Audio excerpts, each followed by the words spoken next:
आज हम लोग एक्सरसाइज स्टार्ट करने वाले हैं। क्लास 10 का चैप्टर 10 है और एक्सरसाइज 10 ट्रिगोनोमेट्रिकल रेशियो उसका पार्ट है। यहाँ पर क्वेश्चन किया गया है नंबर 1 में, if sine theta equal to √3/2 find the value of all T ratios of theta. यहाँ टी रेशियोज मतलब ट्रिगोनोमेट्रिकल रेशियो है, जो हम लोग 6 रेशियोज हैं हम लोग के पास, उसको हम लोगों को फाइंड करना है।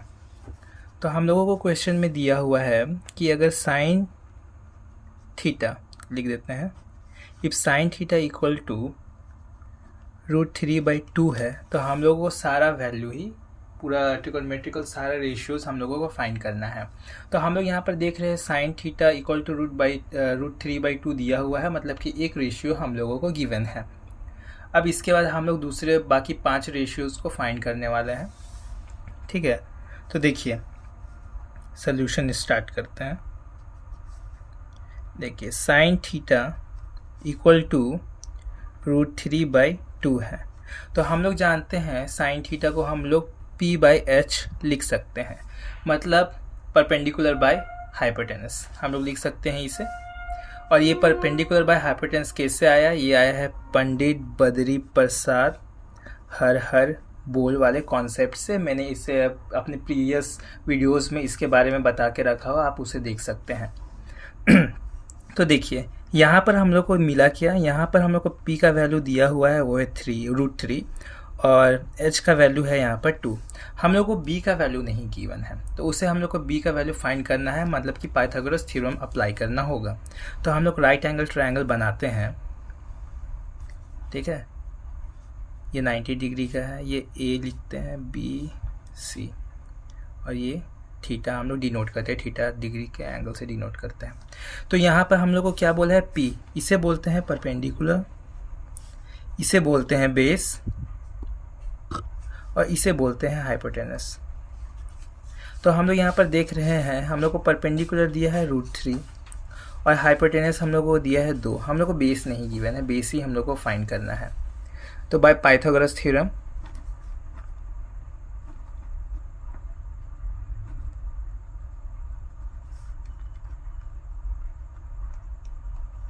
पाइथागोरस थ्योरम से हम लोग क्या बोल सकते हैं? पाइथागोरस थ्योरम बोलता है परपेंडिकुलर का स्क्वायर प्लस बेस का स्क्वायर इक्वल टू होता है हाइपोटेनस का स्क्वायर। तो हम लोग यहाँ पर क्या है, हम लोगों को परपेंडिकुलर गिवन है हम लोगों का, जो P है √3 का स्क्वायर प्लस बेस हम लोगों को फाइंड करना है, तो इसे ऐसे ही लिखेंगे हम लोग, और हाइपोटेनस हम लोग को 2 दिया हुआ है, तो उसका स्क्वायर 3 + B² = 4। देखिए यहाँ पर है √3 का स्क्वायर, हम लोग जानते हैं, देखिए √3 × √3 को ही हम लोग बोल सकते हैं √3 का स्क्वायर। स्क्वायरिंग का मतलब ही होता है 2 बार उसको मल्टीप्लाई करना उस नंबर से। तो जब भी रूट का मल्टीप्लाई रूट से ही हो तो रूट हट जाता है और 3 आता है, तो मैंने उसे वो लिखा। अब B² = हम लोग यहाँ क्या लिख सकते हैं? 4, ये जाएगा इधर, 3 होगा, माइनस का साइन चेंज होगा, B² होगा 1। ठीक है, तो B हमको यहाँ पर क्या मिलेगा? √1, और √1 जब भी होगा तो प्लस माइनस यहाँ पर 1 हम लोग लिखेंगे कि √1 का वैल्यू 1 होता है, और प्लस माइनस 2 वैल्यूज हम लोगों को मिल सकते हैं। ठीक है, तो इसी तरह अगर हम लोग देखें, हम लोग को B मिल गया, B हम लोगों के पास गिवन है, H हम लोगों के पास, P हम लोगों के पास गिवन है, और H भी हम लोगों के पास गिवन है। तो बाकी के सारे रेशियोज हम लोग फाइंड कर सकते हैं। जस्ट लाइक बोले कि cos थीटा, जो कि होता है अगर देखा जाए बेस बाय हाइपोटेनस, तो उसका वैल्यू हमको क्या मिल सकता है? यहाँ पर हाइपोटेनस मतलब हाइपोटेनस है 2 और बेस हम लोगों के पास आया है 1, ±1, मतलब कि एक माइनस में भी होगा एक प्लस में भी होगा। ठीक है, और दूसरा अगर हम लोग फाइंड करें तो टेन थीटा को हम लोग लिख सकते हैं, इसका दोनों ही वैल्यू लिख सकते हैं। cos थीटा का एक वैल्यू होगा प्लस में और एक होगा माइनस में। ठीक है, अब देखिए टेन थीटा, ठीक है, टेन थीटा को हम लोग क्या लिख सकते हैं? Sine theta by cos theta. ये एक इसका रिलेशन है, tan theta equal to sine theta by cos theta. इसे भी मैंने प्रीवियस वीडियोस में समझा के रखा है, आप उसे देख सकते हैं। तो साइन थीटा हमको क्या मिला है? √3/2। ठीक है, और कॉस थीटा हमको क्या मिला है? एक मिला है हाफ, एक पॉजिटिव का एक नेगेटिव का, दोनों ही बताएंगे। तो यहाँ पर हम लोग देखिए सॉल्व करें तो √3/2 होगा और ये ऑपोजिट चला जाएगा, मतलब ऊपर चला जाएगा वो, तो 2/1 होगा। तो ये कैंसिल आउट होने के बाद √3/1 आएगा, इसको हम लोग √3 लिख सकते हैं। एक ये हुआ, तो 10 का वैल्यू हम लोग के पास यहाँ 2 मिलेगा। एक तो मिलेगा √3 और एक होगा माइनस का, क्योंकि कॉस का माइनस में भी है ना, तो एक -√3 का 2 वैल्यू मिलेगा 10 का। ठीक है, जैसे कि यहाँ पर कॉस का भी 2 मिला। सिर्फ हम लोग को सिर्फ साइन का ही हम लोग को वैल्यू गिवन है √3/2, इसलिए हम लोग को वो पॉजिटिव फॉर्म में ही मिल रहा है। ठीक है, अब इसके बाद देख लेते हैं कॉसेक फाइंड करते हैं। कॉसेक थीटा, कॉसेक थीटा क्या होता है, 1/sin थीटा होता है। ठीक, 1/sin, साइन यहाँ पर क्या है √3/2, तो 1 लिखेंगे, यहाँ पर √3/2 लिखेंगे और ये ऊपर चला जाएगा तो 2/√3 हो जाएगा। तो कॉसेक का वैल्यू 2/√3 हो गया। अब इसके बाद इसे आप p/h के फॉर्म में भी लिख सकते हैं, जो भी लिखें यहाँ पर, जैसे कि h/p होता है कॉसेक थीटा। ठीक है, तो साइन का जस्ट ऑपोजिट ही होता है, तो इसे यहाँ पर आप ध्यान दीजिएगा, तो h के जगह पे 2 है तो यहाँ 2 है, और p के जगह पे √3 है तो यहाँ पर √3 है, ऐसा भी है कॉन्सेप्ट।